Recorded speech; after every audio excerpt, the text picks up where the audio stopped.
pemirsa, saya Dina Gurning di Invest Time on Location. Hari ini saya akan mengajak pemirsa untuk melihat usaha minuman dan juga makanan atau kuliner di Jakarta Selatan yang konsepnya cukup unik karena membawa momen-momen nostalgia terutama buat pemirsa yang kelahiran tahun 80-an, tahun 90-an hingga 2000-an karena menu-menunya yang unik. Dan kalau dari segi usaha, katanya sih usaha ini modalnya dari pemiliknya adalah 0 rupiah atau zero capital.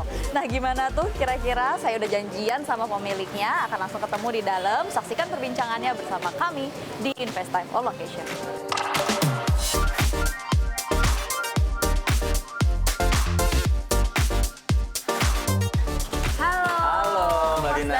Selamat datang di Ramu Nostalgia. Terima kasih. Apa Thank you kabar? udah datang. Baik. Baik ya. Udah disiapin nih khusus Mbak Dina mau datang. Padahal baru mau nanya. Di sini tuh dari luar kan udah menarik nih tempatnya. Yeah. Kira-kira di dalam tuh menu utamanya tuh apa sih pemirsa? Jadi Ramu Nostalgia ini menu utamanya tuh apa? Menu utamanya ya. Jadi kita nih punya banyak banget menu. Oke. Mbak Dina, salah satunya nih ada ini nih yang menarik nih. Ini disukain banget sama anak-anak muda, millennials, cewek-cewek gitu ya, karena cute gitu kan warnanya pink. Serba pink gitu ya. Ya, cuman memang kita mengangkat tema nostalgia gitu. Apa Jadi, tuh Mas? Gimana?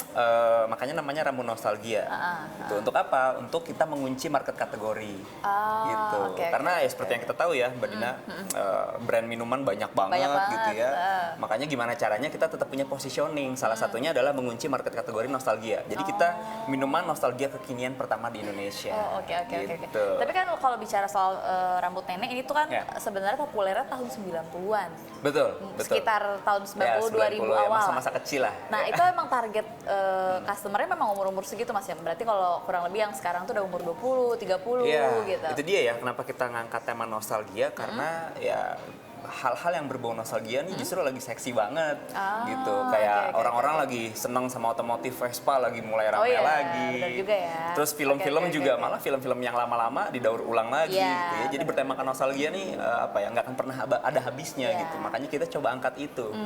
Memang target market kita selain ya umur-umur 20 something gitu ya. Tapi ternyata anak-anak SMP, SMA juga bisa masuk gitu. Ya karena manisan mereka ngelihat kok cute gitu ya. Terus pas dicoba juga mereka suka, gitu. Colorful, nanti Mbak Dina cobain ya. Dan kalau di foto menarik banget. Di foto menarik, itu untuk dia. Untuk media sosial, balik lagi ya zaman sekarang. Banget gitu. Oke. Ini satu, terus ada apa lagi? Ini juga yang warna-warni nih ya Mas ya? Ini warna-warni juga, ini permen. Jadi permen kita jadiin minuman. Oke. Jadi apa ya, menu-menunya itu sengaja kita bikin sesuatu yang bertemakan nostalgia minuman, cemilan-cemilan nostalgia. Terus cemilannya apa nih Mas yang nostalgia? Ada ciki-cikian. Nih, snackingnya. Cuman kita siram pakai bumbu nachos gitu biar lebih ada, modern. Iya, ada value-nya gitu. Jadi ini kayak ciki dan lain-lain Cheetos segala macam ditaruh di satu tempat pakai bumbu nachos. Pakai bumbu nachos. Oke. Terus permen-permenan juga, terus biskuit kita zaman kecil lah. Itu kita jadiin minuman gitu. Jadi customer dapat experience bernostalgia. Gitu sih. Oke. Ini tempat di mana menu-menu dibuat ya Mas? Iya, ini tempatnya. Ini kalau dilihat dari menunya nih kan, kalau secara apa ya istilahnya ingredients kan udah kelihatan nih tujuannya kemana. Tapi kalau secara harga gimana nih Mas menentukannya? Pertimbangannya sebagai pengusaha?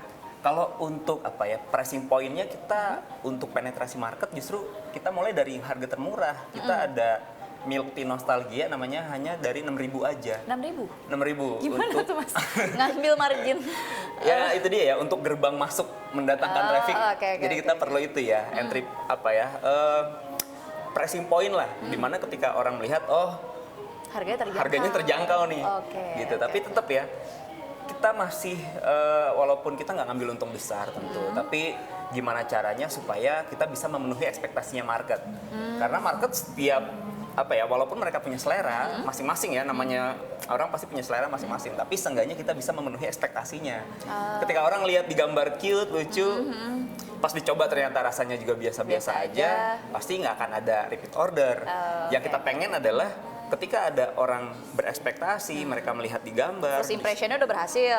Terus ketika mereka coba, langsung masuk kan, ternyata masuk gitu, enak, secara harga juga terjangkau gitu. Ini belasan ribu, paling mahal cuma 22.000, 24.000, itu udah yang paling wah banget gitu. Iya. Ini kalau bicara dari segi bisnis, tapi mungkin kita ke arah sana dulu kali ya. Boleh, maksudnya ada beberapa area yang menarik. Yang menarik ya, boleh Mbak Dina. Monggo, yuk, let's go.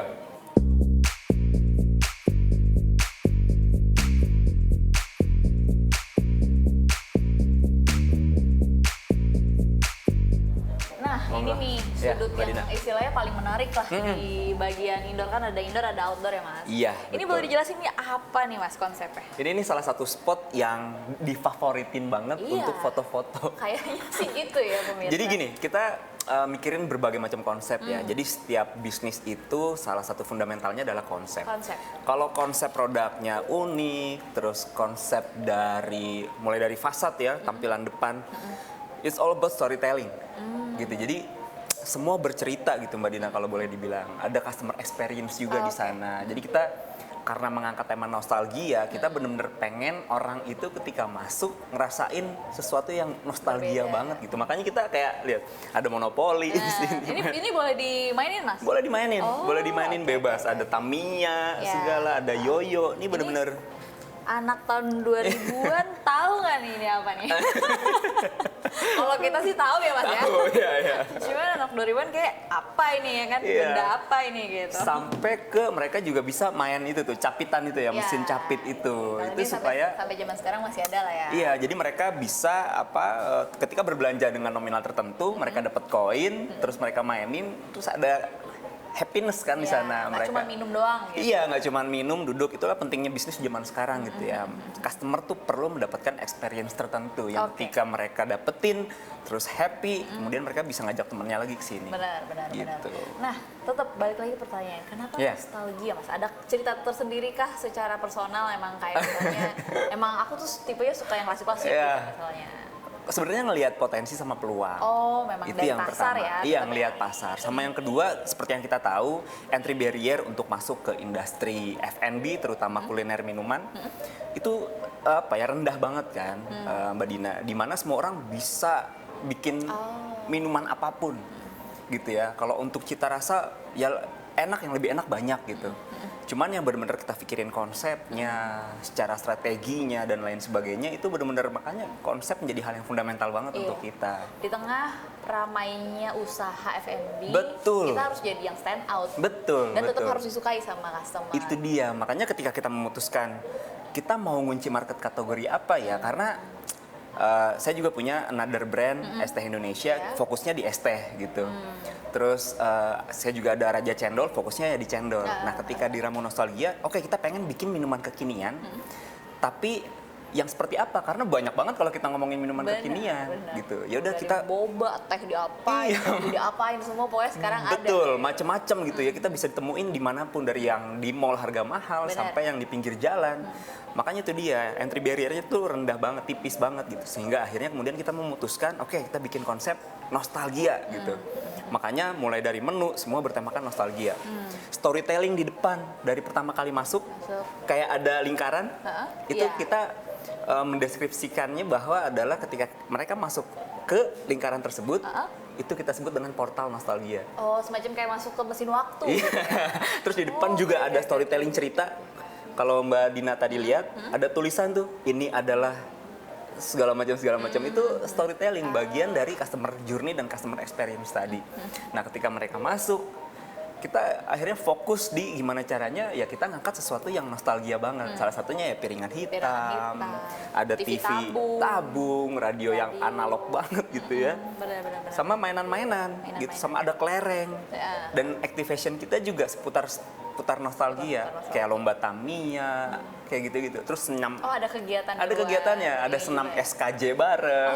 Oke.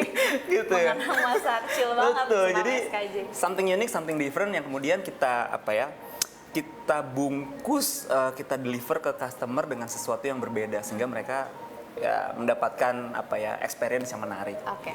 Berarti ini udah berapa tahun nih, Mas? Ini jalan setahun. Jalan setahun. Ini jalan setahun. Dan sudah mendapatkan 2 penghargaan Muri. Muri, betul. Ah, itu gimana ceritanya? Itu seru banget sih. Jadi yang pertama minuman dengan penjualan lelang termahal di Indonesia. Waktu itu kita lelang minumannya dihargain 400 juta. Oke. Satu minuman lelang, tapi kemudian kita donasikan. Yang kedua adalah bisnis kolaboratif terbesar antara figur publik dan juga penggemarnya.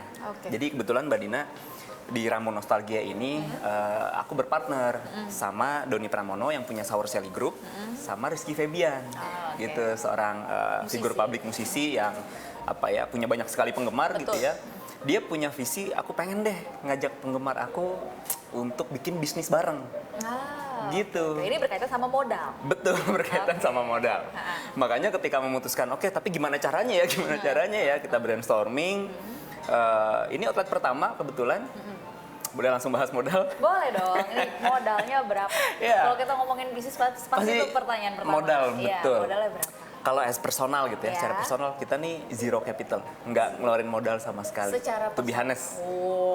Jadi mana tuh ceritanya? Para founder gitu ya, para owner gitu ya, nggak ngeluarin modal sama sekali di awal.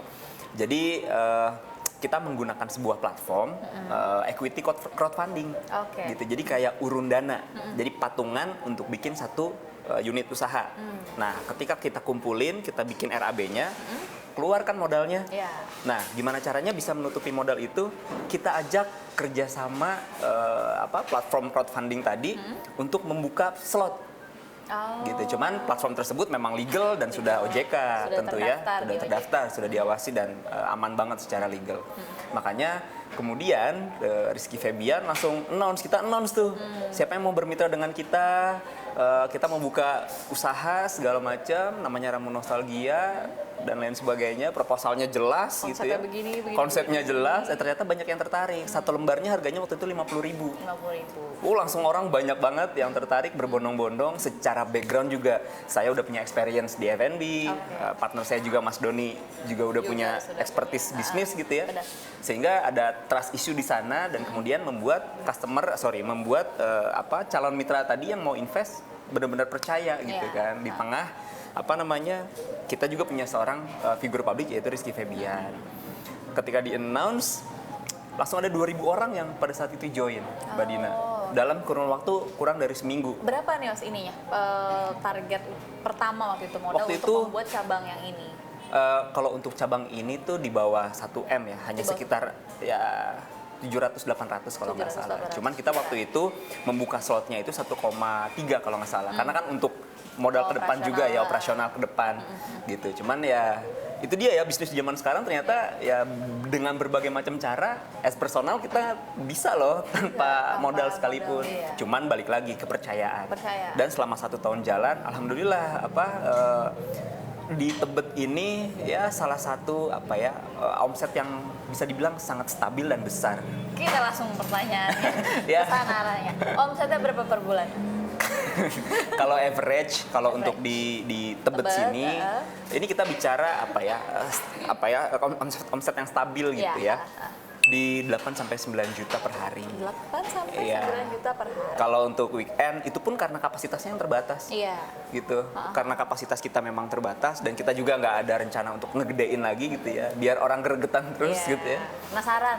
Iya, jadi itu dia, mungkin omsetnya hanya sekitar di situ-situ aja gitu. Tapi kalau untuk weekend ya bisa belasan. Gitu. Berarti udah break even, Mas? Yang ini udah. Yang ini udah. Dalam waktu kurang dari setahun. Kurang dari 1 tahun. Tapi ini satu cabang dari berapa cabang total? Kita ada 20-an cabang. Nah, total. Itu kan berarti kan lebih dari mengelola satu cabang. Ini saya juga penasaran, pasti pemirsa juga penasaran, apalagi yang tertarik dengan sistem franchise-nya, bisnis model kemitraan ya. Tapi sebelumnya itu kita mau break dulu sejenak. Siap. Tetap bersama kami di Invest Time on Location. Oke.